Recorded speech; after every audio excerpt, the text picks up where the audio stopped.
The Sibillini Mountains contains a lot of breathtaking landscapes, majestic peaks, lush valleys, and hidden gems. But most of them are mid or difficult touristic routes that need some experience.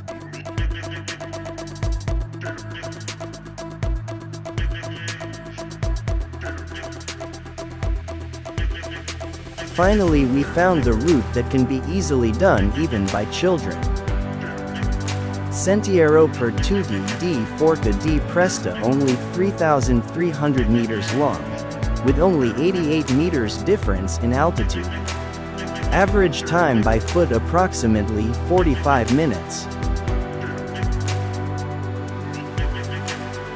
This route is perfect for cyclists, who can rest here after a long ascent to Forca. The breathtaking landscapes of the Sibillini Mountains you'll find hard to leave.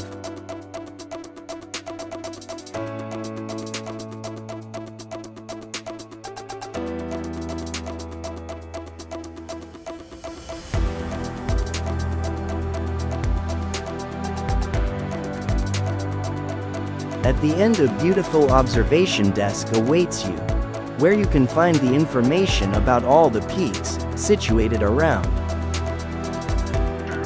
Don't forget to subscribe for more incredible drone adventures and hit the notification bell to stay updated on our latest explorations.